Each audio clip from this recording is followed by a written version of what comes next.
जय श्री राधे कृष्ण। आप सभी का हमारे YouTube चैनल पे बहुत बहुत स्वागत है। आइए जानते हैं वर्ष 2023 की आमलकी एकादशी व्रत के शुभ मुहूर्त के बारे में, पारण समय के बारे में, व्रत महत्व के बारे में और फिर सुनेंगे आमलकी एकादशी व्रत की कथा। आप सभी भक्तों को आमलकी एकादशी की ढेर सारी शुभकामनाएं। आप सभी के जीवन में लक्ष्मी नारायण की कृपा से आप सभी को सभी प्रकार के सुख और समृद्धि की प्राप्ति हो। लक्ष्मी नारायण आप सभी के इच्छाओं को पूर्ण करें। फाल्गुन माह के शुक्ल पक्ष में पड़ने वाली एकादशी को इसे आमलकी एकादशी के नाम से जाना जाता है। जो भी भक्त सच्ची श्रद्धा के साथ, नियम और निष्ठा के साथ आमलकी एकादशी का व्रत करते हैं, कथा श्रवण करते हैं, भगवान का पूजन करते हैं, उनके सभी प्रकार के पापों का नाश होता है। यह व्रत जो कि मोक्ष प्रदायक, धन, वैभव एवं पुत्र पौत्रादिक प्रदायक व्रत है। इस व्रत के प्रभाव से व्यक्ति की रक्षा होती है तथा सुख समृद्धि की प्राप्ति होती है और अंत में मोक्ष की प्राप्ति होती है। एकादशी का व्रत जो कि हर माह के कृष्ण पक्ष और शुक्ल पक्ष की एकादशी तिथि के दिन एकादशी का व्रत किया जाता है। हर एकादशी व्रत का अपना विशेष महत्व होता है। इसी प्रकार से आमलकी एकादशी व्रत का अपना विशेष महत्व है। आमलकी एकादशी के व्रत में इस दिन धात्री वृक्ष के पूजन करने का विधान है, यानी कि आमले वृक्ष का इस दिन पूजन किया जाता है और आमले वृक्ष के नीचे बैठ करके कलश स्थापित करके वहाँ पे भगवान विष्णु, माता लक्ष्मी और भगवान विष्णु के परशुराम स्वरूप का पूजन किया जाता है।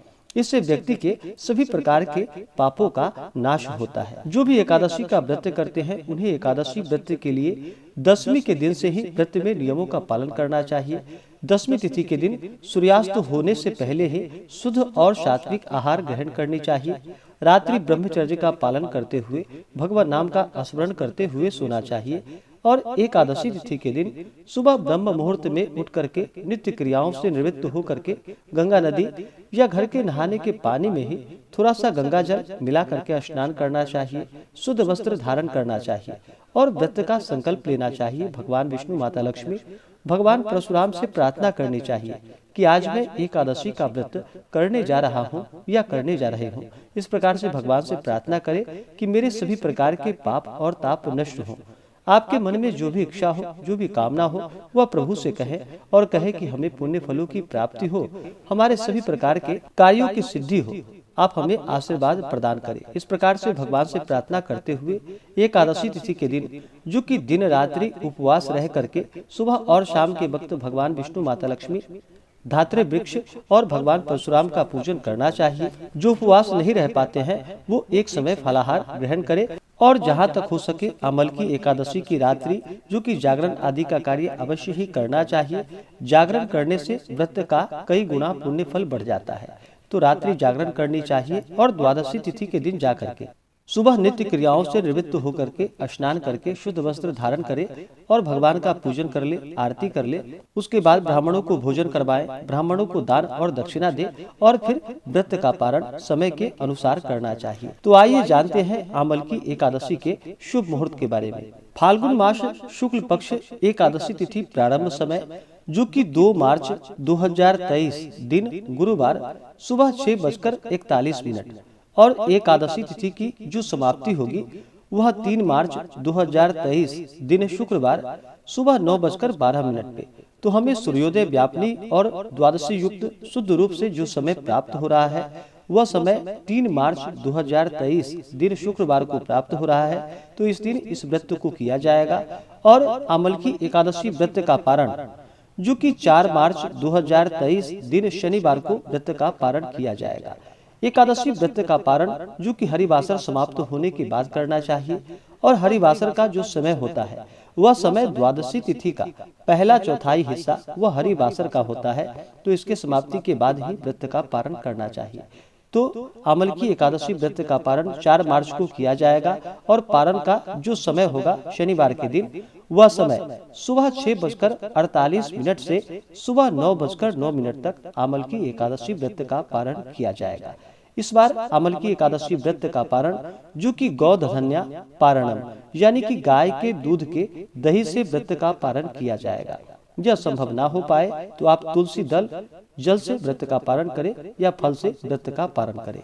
एकादशी तिथि के दिन जो सूर्योदय का समय होगा वह समय सुबह 6:19 और सूर्यास्त शाम 6 बजे।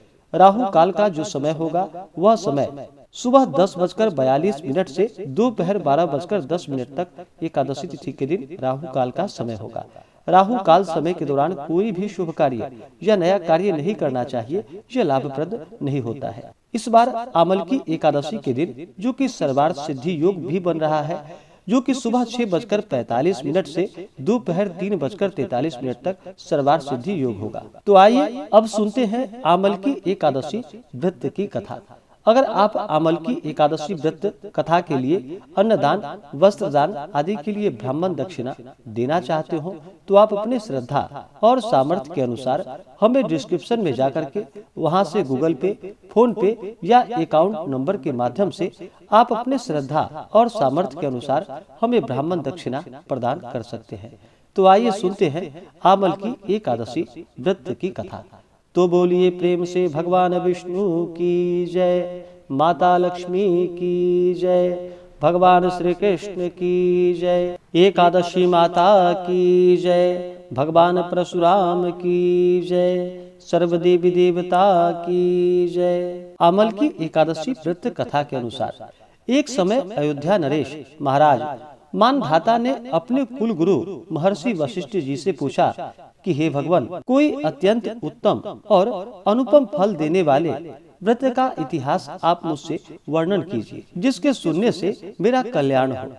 महर्षि वशिष्ठ जी ने कहा कि हे राजा, हम आपके सम्मुख आमल की एकादशी के व्रत का महात्म्य वर्णन करते हैं, आप ध्यान पूर्वक सुनिए। प्राचीन काल में एक वैदिक नामक नगर था। वहाँ के राजा चंद्रवंशा वतंस महाराज चित्ररथ थे। वे परम वैष्णव नारायण के अनन्य भक्त थे। उनके राज्य की सारी प्रजा, जो कि प्रत्येक मास की समस्त एकादशियों का व्रत और नियम जो कि विधिवत करती थी, यहाँ तक कि पशु एवं पक्षी भी एकादशी के दिन आहार नहीं करते थे। इस प्रकार महाराज चित्ररथ धर्म और न्याय युक्त राज्य करके अपनी प्रजा की सेवा करते थे। एक समय की बात है कि महाराज चित्ररथ अपनी सारी प्रजा सहित फाल्गुन शुक्ल आमलकी नाम की एकादशी के व्रत का उद्यापन करने के निमित्त ग्राम के बाहर उपवन में एक सरोवर के किनारे कुंभ स्थापित कर छत्र, उपाहन, पंचरत्न, गंध, धूप, दीप और नैवेद्य से धात्री का पूजन करने लगे। कहा कि हे जमदग्ने, हे रेणुका नंदन, हे आमले की छाया में उपविष्ट, हे भुक्ति एवं मुक्ति दाता, आपको कोटि कोटि नमस्कार है। हे ब्रह्मा से उत्पन्न धात्री, हे सर्व पापों को नाश करने वाली धात्री, तुमको नमस्कार है। हे देवी, तुम मेरे अर्घ्य को ग्रहण करो और पापों को नष्ट करो। इस प्रकार राजा अपनी प्रजा सहित जागरण करता रहा। दैव संयोग से एक महा अधम व्याध, जो कि वन में मार्ग भूलवश वहां पर आ गया, दिन भर का प्यासा एवं थका हुआ वहां आ पहुंचा और वह भी आश्चर्यचकित दृष्टि से वहां का प्रत्येक दृश्य देखने लगा। और उस रात वह भी अपनी भूख प्यास भूल भगवान की कथा सुनता रहा। यद्यपि उस व्याध का कार्य पाप कर्म एवं हिंसा ही करना था, तथापि उस दिन उसने प्रेम पूर्वक भगवान की पूजा देखी। दूसरे दिन प्रातः काल व्रत का पारायण कर सभी लोग अपने अपने घर गए। वह व्याध भी प्रसन्नता पूर्वक घर गया। कुछ दिन बाद जब वह व्याध मर गया तो उस अज्ञात व्रत के पुण्य प्रभाव से उसने जयंती नगरी में राजा विदुरथ के घर पुत्र होकर जन्म लिया और उसका नाम वसुरथ पड़ा। पिता के मरने के बाद वसुरथ ही उस नगरी का स्वामी हुआ और अत्यंत न्याय पूर्वक धर्म संयुक्त राज्य करने लगा। उसके राज्य में समस्त प्रजा अत्यंत सुखी और समृद्धशाली थी। कर्मशील, धनवान तथा निरालस राजा सदैव ही अपनी प्रजा का पालन करता था।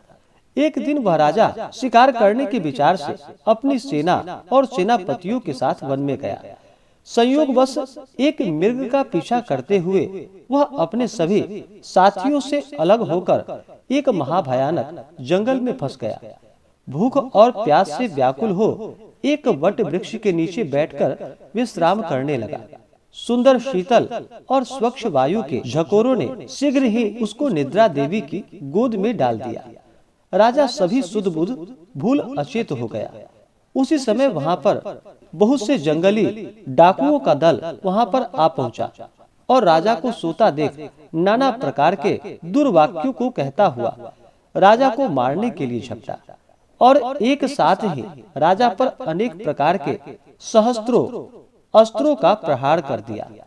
परंतु आश्चर्य का विषय तो यह था कि राजा के शरीर पर किसी भी अस्त्र का घाव नहीं हुआ और न राजा को कुछ मालूम ही हुआ। तब दुष्ट और भी कुपित हुए और हजारों हजार की संख्या में राजा पर टूट पड़े। उसी समय राजा के शरीर से एक अत्यंत तेजोमयी सुंदरी हाथ में कृपाण लिए हुए निकली। उसको देखते ही दुष्टों के हाथ पैर ढीले हो गए और जो जहां था वहीं पर खड़ा हो गया। वह सुंदरी पैतरे बदलती भगवती चंडी के समान समस्त दुष्ट मंडली को समाप्त कर अंतर्ध्यान हो गई। दुष्टों के कलोहल एवं आर्तनाद से राजा की निद्रा भंग हुई। उसने जो ही आंख खोलकर देखा त्यों ही उसे चारों ओर लाशों का ढेर दिखाई पड़ा। तब राजा ने कहा कि किसने मेरी रक्षा की है, इन दुष्टों को किसने मारा। उसी समय आकाशवाणी हुई कि भगवान के सिवा कौन किसकी रक्षा करता है। ऐसे आकाशवाणी को सुनकर राजा अत्यंत ही प्रसन्न हुआ और घोड़े पर सवार हो अपने नगर को लौट गया। हे राजन, यह आमलकी नामक एकादशी अपने भक्तों की रक्षा कर उसे वैष्णव लोक का अवश्य अधिकारी बना देती है। इस प्रकार से फाल्गुन मास आमलकी एकादशी की कथा पूर्ण हुई। तो बोलिए प्रेम से भगवान विष्णु की जय, माता लक्ष्मी की जय, भगवान परशुराम की जय, एकादशी माता की जय, सर्वदेवी देवता की जय। इसी प्रकार से जो भी भक्त सच्ची श्रद्धा के साथ, नियम और निष्ठा के साथ आमलकी एकादशी का व्रत करते हैं, पूजन करते हैं, कथा श्रवण करते हैं, भगवान विष्णु, माता लक्ष्मी, भगवान परशुराम की कृपा से उनके सभी पाप और ताप नष्ट हो जाते हैं तथा सभी प्रकार के सुख और समृद्धि की प्राप्ति होती है और अंत में मोक्ष की प्राप्ति होती है। जो भी एकादशी का व्रत करते हैं उन्हें एकादशी व्रत के दौरान जो कि शुद्ध और सात्विकता का पालन करना चाहिए, ब्रह्मचर्य का पालन करना चाहिए। व्रत के दौरान किसी के ऊपर क्रोध नहीं करनी चाहिए। अपने मन में किसी के प्रति ईर्ष्या या द्वेष का भाव नहीं लाना चाहिए। अपने से बड़ों का सदा ही आदर और सम्मान करना चाहिए। महिलाओं का सम्मान करना चाहिए और शुद्ध सात्विकता का पालन करते हुए पूर्ण अपना मन जो कि भगवत चरण में लगाना चाहिए। इस दिन ओम नमो भगवते वासुदेवाय आदि मंत्रों का जप करना चाहिए। अगर घर पे कोई याचक आते हैं तो याचक को खाली हाथ नहीं लौटानी चाहिए। आपसे जो भी बन सके, आपकी जो भी श्रद्धा और सामर्थ्य हो उसके अनुसार अवश्य ही अन्न, वस्त्र आदि जो भी हो उन्हें प्रदान करना चाहिए। एकादशी के दिन चावल ग्रहण नहीं किया जाता है। कहा जाता है एकादशी के दिन चावल ग्रहण करने से पाप का भागीदारी माना जाता है। तो एकादशी के दिन चावल ग्रहण नहीं करनी चाहिए और पूर्ण भक्ति भाव श्रद्धा के साथ भगवान का पूजन करना चाहिए। व्रत के लिए अगर मन में अश्रद्धा हो, अविश्वास हो तो उस व्रत को नहीं करना चाहिए। वह व्रत निष्फल ही माना जाता है।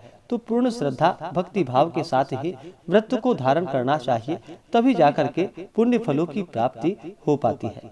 तो आशा करता हूँ कि यह जानकारी आपको अच्छा लगा हो। अगर आप सब विशेष प्रकार से आमलकी एकादशी व्रत के पूजन विधि के बारे में जानकारियां प्राप्त करना चाहते हो तो उसका वीडियो हमारे चैनल पे अपलोडेड है या हमारे वीडियो के एंड स्क्रीन में भी वीडियो का लिंक दिया गया है। आप उसके माध्यम से जानकारियां को प्राप्त कर सकते हैं। तो आशा करता हूं कि यह जानकारी आपको अच्छा लगा हो। ऐसे ही ज्ञानवर्धक जानकारियां प्राप्त करने के लिए हमारे इस चैनल पे अगर आप नए हैं तो चैनल को लाल बटन दबा करके सब्सक्राइब करें, साथ में बेल आइकन घंटी को दबाएं ताकि मेरे वीडियो का नोटिफिकेशन आपको समय से मिलता रहे। वीडियो को लाइक करें, शेयर करें, सुखी रहें और स्वस्थ रहें। जय श्री राधे कृष्ण। धन्यवाद।